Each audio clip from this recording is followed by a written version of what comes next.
வணக்கம். வீரயுக நாயகன் வேள்பாரி. பூட்டப்பட்ட இரும்புச் சங்கிலிகளை கழட்டாமலேயே திரையர்களை வண்டியில் ஏற்றினர். அவர்களுக்கு என்ன நடக்கிறது என்றே புரியவில்லை. வாக்குறுதி அளித்த கருங்கைவாணனை அதன் பின் அவர்களால் காண முடியவில்லை. கோட்டை தளபதி சாகலைவன் மட்டும் வந்தான். சிறிது நேரத்தில் தலைமை அமைச்சர் முசுகுந்தர் வந்தார். உட்கார்ந்திருந்த அனைவரும் எழுப்பி நிற்க வைக்கப்பட்டனர். இருவரால் எழுந்து நிற்க முடியவில்லை. முசுகுந்தர் சொன்னார், உங்கள் குடும்பங்கள் அனைத்தையும் விடுதலை செய்யுமாறு பேரரசர் உத்தரவிட்டுள்ளார். உங்களை யவனர்களுக்கு பரிசாக வழங்கியுள்ளார். அனைவரும் அதிர்ந்து நின்றனர். கொடுத்த வாக்கினை மதிக்க தவறும் மனிதர்களிடம் பேச என்ன இருக்கிறது என்று காலம்பனுக்கு தோன்றியது. எழுந்திருக்க முடியாமல் காயங்களோடு கிடக்கும் இருவரை யவனர்களுக்கு பரிசளிப்பது இழிவு. அவர்களை விடுதலை செய்யப்படுபவர்களோடு சேர்த்து அனுப்பிவிடுங்கள் என்று சொல்லிவிட்டு சென்றார் முசுகுந்தர். அந்த இருவரும் தனியே பிரிக்கப்பட்டனர். விடுதலையானவர்களை பரம்பு மலைக்கு அழைத்துச் சென்று விடுங்கள், எங்களை பற்றி கவலைப்படாதீர்கள் என அவர்களிடம் காலம்பன் செய்தி சொல்லி அனுப்பினான்.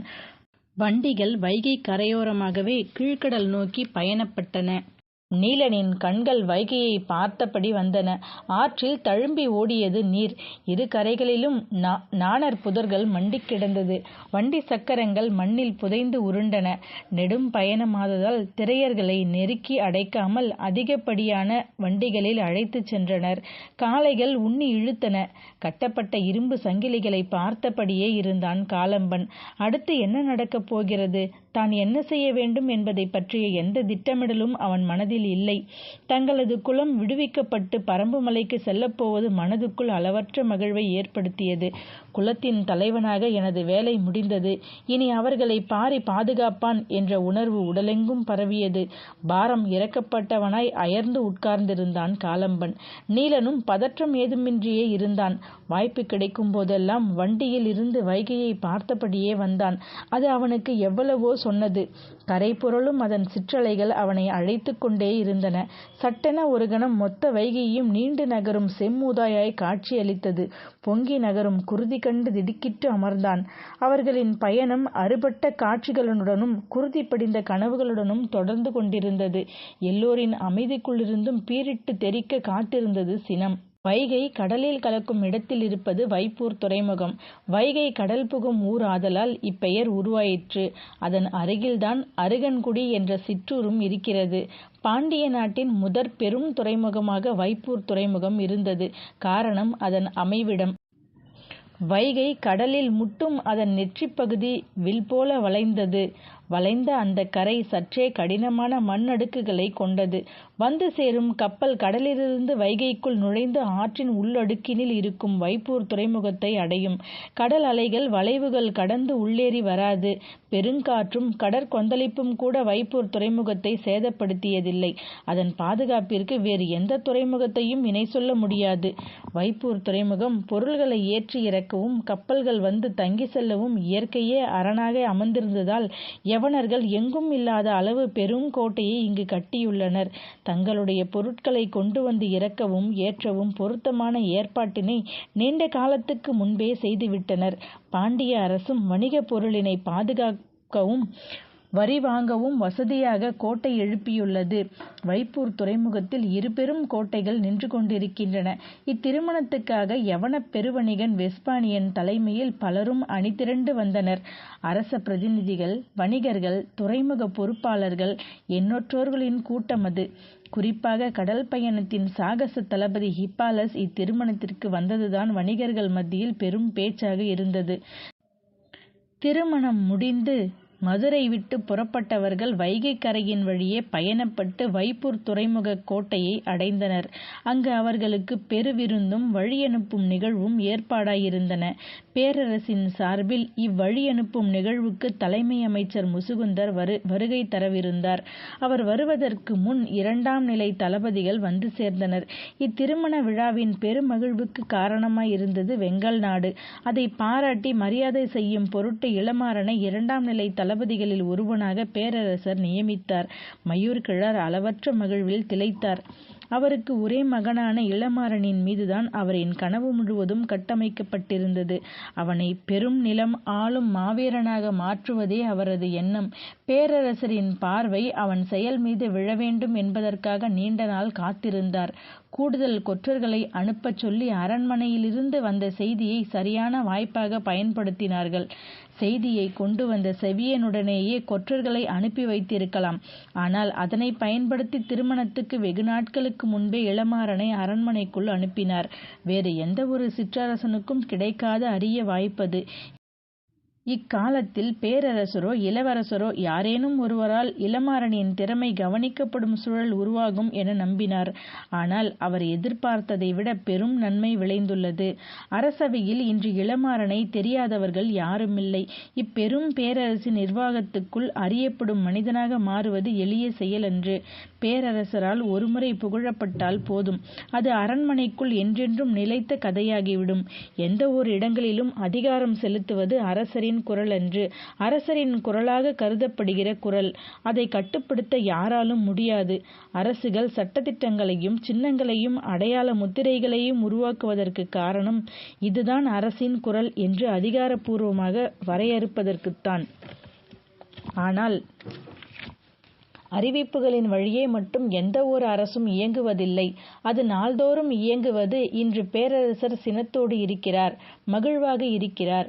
இன்று அவர் வைகையின் நீராழி மண்டபத்தில் இருக்கிறார், இன்று கிளாசரினாவின் மாளிகையில் இருக்கிறார் என்று உலவும் செய்தியோடு அதற்கான காரணத்தை சொல்லும் கதைகளும் உலவிக்கொண்டுதான் இருக்கின்றன. அரண்மனை செயல்பாடு என்பது துல்லியமான சட்டதிட்டங்களால் வகுக்கப்பட்டது. ஆனாலும் மனிதர்களால் தான் அது நிர்வகிக்கப்படுகிறது. எதையும் எளிதில் நம்ப மனிதன் சிறுவயது முதல் எத்தனையோ முறைகளில் பயிற்றுவிக்கப்பட்டுள்ளான். எனவே மனித மனத்தை சட்டதிட்டங்களை பின்பற்றத்தான் சொல்ல முடியும். சட்டதிட்டங்களுக்கு ஏற்ப அதனை மாற்ற முடியாது. அரண்மனையில் எல்லோராலும் பேசப்படுகிற அதே நேரம் எளிதில் மாற்ற முடியாத கதையாக இளமாறன் கதை மாறிவிட்டது. வீரர்கள் எத்தனையோ பேரை பற்றி இப்படிப்பட்ட கதைகள் உருவாகி கொண்டுதான் இருக்கின்றன. ஆனால் அக்கதைகளை வைத்து என்ன செய்வதென்று வீரர்களுக்கு தெரியாது. அவர்களை பொறுத்தவரை அவை புகழ்பாடும் கதைகள், அவ்வளவுதான். ஆனால் மையூர்கிழார் போன்றவர்களுக்கு இக்கதை ஒன்று போதும். அதை அனைத்துமாக மாற்றிவிடுவார். வெங்கல் நாட்டின் பாணர்கள் பலரும் அடுத்து வரப்போகிற காலங்களில் இக்கதையைத்தான் பாடப்போகின்றனர். இளமாறனின் பெயர் அறிவு சாலையிலும் அரச மாளிகையிலும் தொடர்ந்து கேட்டுக்கொண்டே இருக்கப் போகிறது. பொருத்தமான காலம் வரும்பொழுது இவை அத்தனையும் வேறொன்றாக மாற்றுவார் மையூர்கிழார். தொடர்ந்து பேசப்பட்டு கொண்டே இருப்பதன் மூலம் உருவாக்கப்படும் மன ஓவியம் வார்ப்பு சிலையை விட வலிமை மிக்கது. குலசேகர பாண்டியன் தேவாங்கினை எடுத்து வர பரம்பை நோக்கி திரையர்கள் அனுப்பியது இரண்டாவது செயல்தான். முதல் செயல் மையூர்கிழார் குலசேகர பாண்டியனை நோக்கி தேவாங்கினை அனுப்பியதுதான். இரண்டும் எதிர்பார்த்ததை விட பெரும் வெற்றியை பெற்றிருக்கும் வேளை இது. இளமாறன் மிக இளம் வயதில் பேரரசரின் நம்பிக்கையை பெற்று இவ்விடத்தை அடைந்து விட்டான். மையூர்கிழார் தனது வாழ்வு முழுக்க பாண்டிய நாட்டுக்கு உண்மையாக இருந்தவர், அதனை வெளிப்படுத்தவும் செய்தவர். ஆனாலும் அரண்மனைக்குள் நுழையும் பொழுது ஆயுதம் வைத்துக்கொள்ளும் தகுதி அவருக்கு வழங்கப்படவில்லை. அந்த ஆதங்கத்தை அவர் மகன் அகற்றிவிட்டான். இனி உறைவாளோடு அவன் அரண்மனையில் காட்சியளிப்பதை அவர் பார்க்கலாம். ஆனால் அரசரின் அவைக்கு வாளோடு செல்லும் உரிமை இளவரசன் உள்ளிட்ட யாருக்கும் இல்லை. பாண்டிய நாட்டின் சட்ட விதிகள் மிக கடுமையானவை. பட்டத்து யானையின் மீது போர்த்தப்படும் துணியின் வண்ணம் முதல் படுக்கை அறையில் நாள்களுக்கும் தகுந்தவாறு மணக்க வேண்டிய நறுமண புகையின் வாசம் வரை எல்லாவற்றிற்கும் விதிகள் செய்யப்பட்டுள்ளன. விதிகளால் வார்க்கப்பட்டதுதான் அரசாட்சி. அதன் உறுதிக்கு மட்டுமன்று, இரக்கமற்ற குணத்திற்கும் அதுவே அடிப்படை. விதிகளின் படிக்கட்டுகளில் கால் பதிக்க தொடங்கியவனை அதுவே அடுத்தடுத்த நிலைக்கு கொண்டு சென்றுவிடும். அதன் பிறகு அவனுக்கு தகுந்ததாக விதி தன்னை மாற்றிக்கொள்ளும். இணை மீன்கள் பொறிக்கப்பட்ட பாண்டிய நாட்டு அரச முத்திரையுடனான கவசத்தை இளமாறன் மார்பில் அணிந்ததை பார்த்த பொழுது மையூர்கிழாரின் கண்கள் மகிழ்வில் கரைந்தன. தன் மகன் இந்த நிலையை அடைய இன்னும் எத்தனையோ ஆண்டுகள் ஆகும் என நினைத்தார். ஆனால் எந்த ஒரு சிறுகுடி மன்னனாலும் முடியாத ஒன்றினை நிகழ்த்தி காட்டிய பெருமை இப்பொழுது அவரின் தோள்களின் மீதிருந்தது. திருமணம் முடிந்ததும் அவர் வெங்கல் நாட்டுக்கு புறப்பட்டார். அவர் போகும் வழியில் உள்ள அனைத்து சிறுகுடி மன்னர்களின் மாளிகையிலும் தங்கி விழா சிறப்பினை பேசி கழித்துவிட்டுதான் போவார். ஏனெனில் இப்பெருவிழாவின் சிறப்பின் வழியாக அவர் நிலைபெற செய்வது தன் மகனின் சிறப்பையும் தனது சிறப்பையும் தான். அவர் வெங்கல் நாட்டுக்கு புறப்படும் நாளன்றுதான் இளமாறன் வைப்பூர் கோட்டைக்கு தனது ஆலாவின் மேலேறி பயணப்படத் தொடங்கினான்.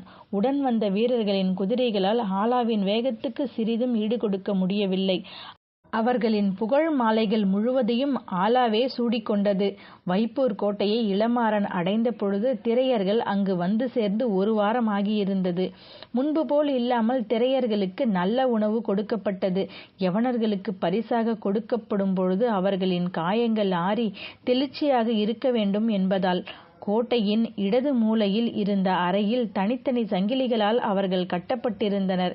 கப்பலிலிருந்து இறக்கிய பெரும் பொருள்கள் எங்கும் குவிக்கப்பட்டிருந்தன. இளமாறன் கோட்டைக்கு வந்ததிலிருந்து அவனை பற்றியும் அவனது குதிரையை பற்றியும் பாண்டிய வீரர்கள் அதிகம் பேசினர். குதிரையின் பெயர் ஆலா என்று அறிந்ததிலிருந்து அதன் ஒவ்வொரு அசைவையும் உற்று கவனித்து கொண்டிருந்தான் நீலன். சில நாட்களுக்கு பின் படை வீரர்கள் பெரும் அணிவகுப்பொன்று கோட்டைக்குள் வந்தது. தலைமை அமைச்சர் முசுகுந்தர் வரும் செய்தி தெரிவிக்கப்பட்டது. ஆனால் வந்தது அவர் மட்டுமல்லர். பாண்டிய பேரரசின் பெரும் செல்வமாக கருதப்படும் 20 தேவாங்குகளும் உடன் கொண்டு வரப்பட்டன. சூழ்கடல் முதுவனுக்கு கொடுக்கப்பட்ட 20 தேவாங்குகள் போக மீதமுள்ள 20 நாம் வைத்துக் கொள்வோம் என பேரரசர் முடிவு செய்தார். அவற்றை எங்கு வைத்திருப்பது என ஆலோசித்த பொழுது வைப்பூர் கோட்டையில் வைப்பதே பொருத்தம். கடல் காற்றும் கடல் உணவும் அவற்றிற்கு பழக்கப்பட வேண்டும் என்று அவையோர் கூறினர். எனவே மிகுந்த பாதுகாப்போடு அவை இங்கு எடுத்து வரப்பட்டன. அவற்றிற்கென வடிவமைக்கப்பட்ட கலை வேலைப்பாடுகளுடனான கூண்டுகளில் அடைக்கப்பட்டு கோட்டைக்குள் வைக்கப்பட்டன. எண்ணற்ற வீரர்கள் உடன் வந்திருந்ததால் முதலில் அவற்றை கவனிக்க முடியவில்லை. அன்று மாலைதான் அந்த கூண்டுக்குள் தேவவாக்கு விலங்கு இருப்பது தெரிய வந்தது. தொலைவிலிருந்து அவற்றை பார்த்து கொண்டிருந்த காலம்பனின் முகத்தில் தன்னையும் அறியாமல் புன்னகை பூத்தது. உங்களை தேடி சிறு படையோடு நான் வந்தேன், என்னை தேடி பெரும் படையோடு நீங்கள் வந்திருக்கிறீர்கள் என மனதில் எண்ணிக்கொண்டே நீலனை பார்த்தான். நீலனோ அவற்றை நேர்கொண்டு பார்க்க முடியாமல் தலை கவிழ்ந்து அவற்றிடம் மன்னிப்பு கோரி கொண்டிருந்தான். மலையுச்சியிலிருந்து வான் பார்த்து கொண்டிருந்த அவை கடலின் விளிம்புக்கு வந்து சேர்ந்ததற்கு ஏதோ ஒரு வகையில் தானும் காரணமாகிவிட்டோம் என்ற குற்ற உணர்வின் வழியே கலங்கியிருந்தன அவனது கண்கள்.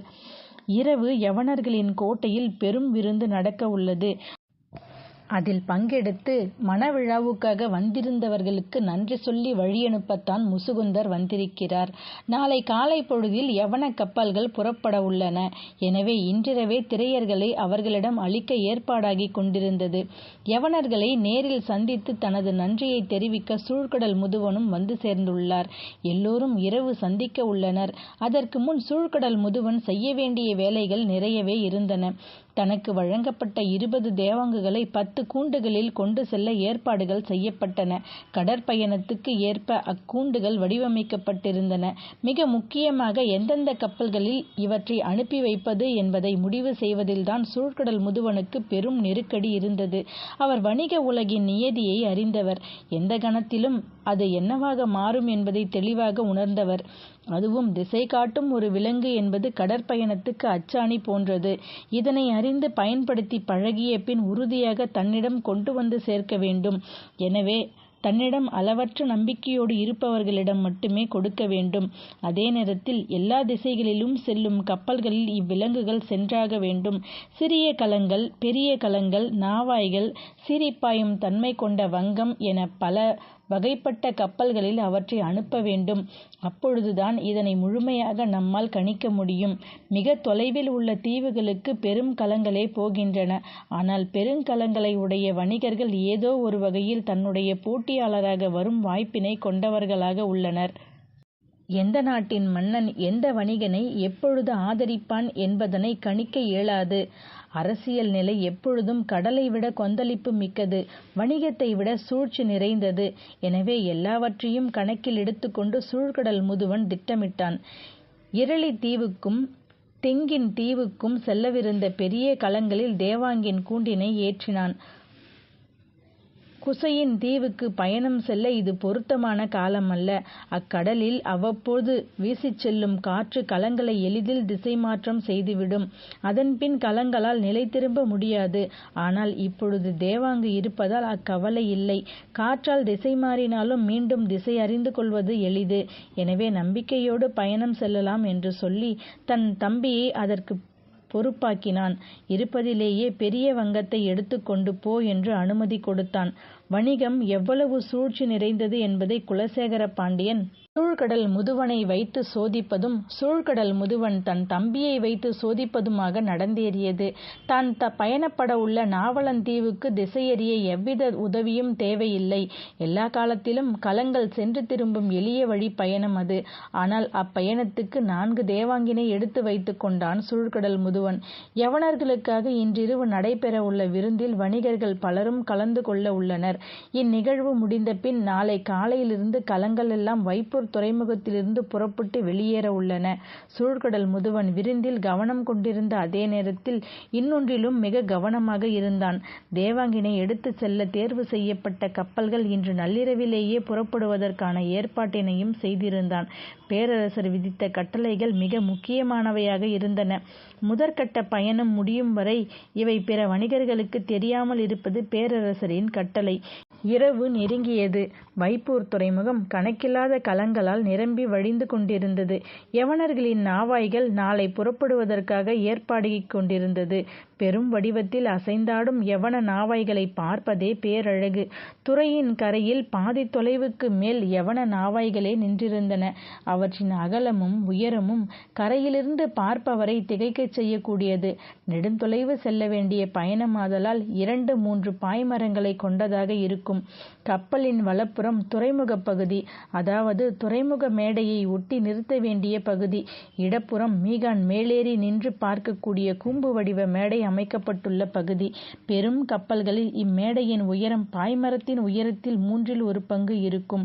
அது சிறு கலங்களில் ஏற்றப்படும் பாய்மரத்தின் உயரத்துக்கு நிகரானது.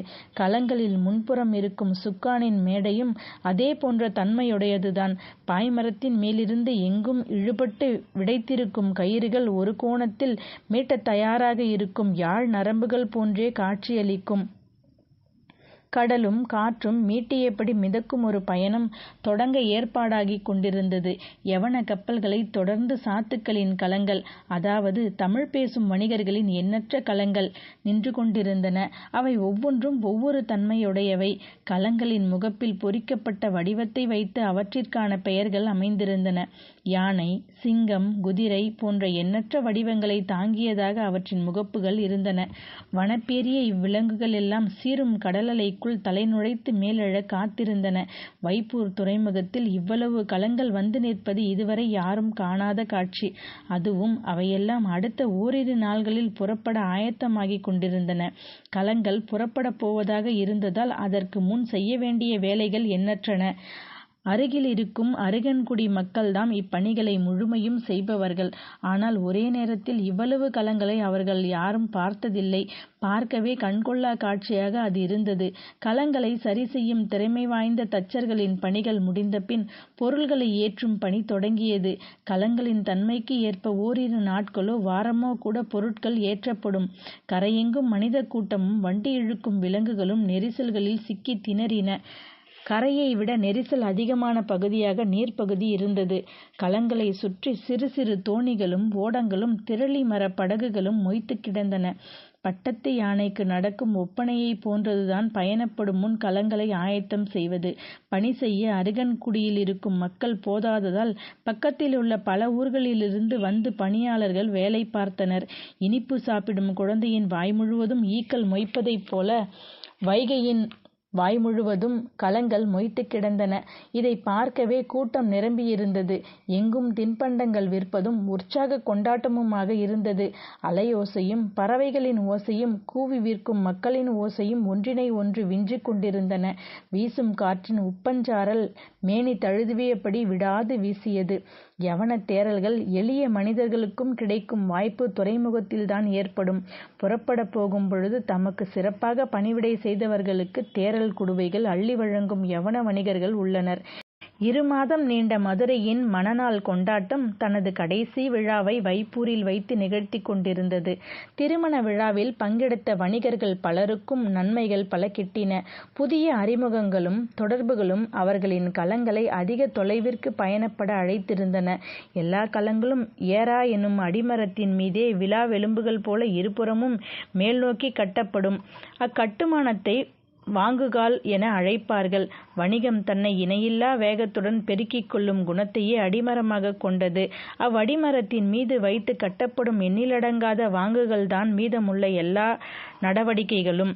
பங்கெடுத்த வணிகர்களின் அடிமரத்துக்கும் வலுச்சேர்க்கும் நிகழ்வாக இத்திருமணம் அமைந்தது என்று மகிழ்ச்சி அடையாதவர்கள் யாருமில்லை. வாங்குங்கால் செழிப்பாக அமைந்ததை விருந்தில் கலந்து கொண்ட ஒவ்வொருவரின் முகமும் சொல்லிக் கொண்டிருந்தது. விருந்து தொடங்கியிருக்க வேண்டும். யவன கோட்டையிலிருந்து கேட்கும் ஓசை அதனைத்தான் சொல்லுகிறது. அவ்வோசை கேட்கத் தொடங்கியவுடன் துறைமுக மேடையில் இருக்கும் களங்களின் பொறுப்பாளர்கள் தங்களை இறுதி கட்டத்துக்கு ஆயத்தப்படுத்தத் தொடங்கினர். ஏனென்றால் விருந்திலிருந்து எந்த கணமும் தங்களின் உரிமையாளர்கள் புறப்பட்டு வரக்கூடும். அவர்கள் வந்தவுடன் களங்களை நகர்த்தியாக வேண்டும். பணிகள் பெரும் விறுவிறுப்போடு நடந்து கொண்டிருக்கையில் வரிசை வரிசையாக கொண்டு வரப்பட்ட அடிமைகள் களங்களில் ஏற்றப்பட்டனர். அடிமைகளின் கை கால்களில் இதுநாள் வரை இருந்த இரும்புச் சங்கிலிகள் அகற்றப்பட்டு துளையிடப்பட்ட கட்டைகளில் இரு கைகளும் செருகப்பட்டிருந்தன. துடுப்புகளை இழுக்க தோதான வடிவமாக இதுவே இருக்கும் என்பதால் அடிமைகள் வரிசையாக களங்களுக்குள்ளே அனுப்பப்பட்டனர். அவர்களை வழிநடத்தும் பொறுப்பாளர்கள் துறைமுகம் தோறும் புது சாட்டைகளை மாற்றுவது வழக்கம். தோலும் விலங்கின் நரம்பும் மரத்தின் நரம்பும் பின்னியபடி நீள் சாட்டை செய்யும் தச்சுக்கூடம் அருகன்குடியில் 3 இருக்கின்றன. ஆனால் இப்பொழுது அங்கு ஒரு சாட்டை கூட இல்லை. எல்லாம் விற்று தீர்ந்து விட்டன. மீன்கள் துள்ளி எழக்கூட இடைவெளியற்று களங்கள் நின்று கொண்டிருந்தன. ஆனால் எல்லோரின் பார்வையும் குவிந்து கிடந்தது ஒற்றை களத்தின் மீதுதான். அதன் உயரமும் அகலமும் துறைமுகத்தை ஆட்கொண்டிருந்தன. அதற்கான வேலைகளை செய்ய மட்டுமே எண்ணற்ற பணியாளர்கள் இருந்தனர். அதுதான் கடல் பயணத்தின் சாகச தளபதியான ஹிப்பாலஸின் நாவாய். அக்கப்பல் இத்துறைக்கு வந்து பல நாள்கள் ஆகிவிட்டன. ஆனால் இத்தனை நாள்களும் இரவில் ஒரு சில விளக்குகள் தான் அதில் ஏற்றப்பட்டிருந்தன. ஆனால் இன்றிரவு எந்த கணத்திலும் சாகச தளபதி ஹிப்பாலஸ் கப்பலுக்கு வந்து சேருவான் என்பதால் அனைத்து விளக்குகளும் ஏற்றப்பட்டிருந்தன. அந்த காட்சியை காண்பவர் யாராலும் கண்களை விலக்க முடியவில்லை. அலைகளுக்கு நடுவே ஒரு அரண்மனை மிதந்து கொண்டிருப்பது போல் இருந்தது. வைகை தனது மேனியெல்லாம் ஒளியை கொண்டு வந்து கடலில் கலப்பது போல் தோன்றியது. ஹிப்பாலஸின் கப்பலில் அடிமைகள் எல்லோரும் ஏற்றப்பட்டவுடன் அக்கதவை பொறுப்பாளன் மூடத் தொடங்கினான்.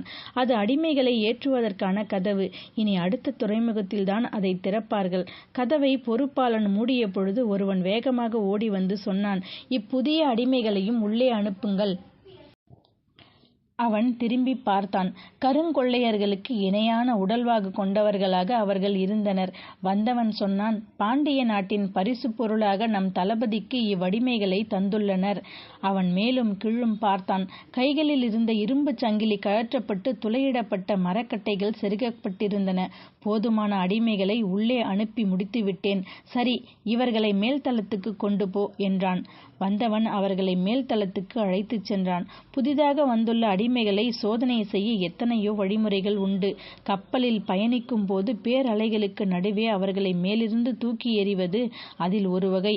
வீசப்பட்டவன் கடலில் மூழ்காமல் எவ்வளவு நேரம் தாக்கு பிடிக்கிறான் என்பதை பொறுத்து அவனை மீண்டும் கப்பலில் ஏற்றலாமா அல்லது அப்படியே கடலுக்குள் விட்டுவிடலாமா என்பதை கூம்பு வடிவ கூண்டின் மேலிருந்து மீகான் முடிவு செய்வான்.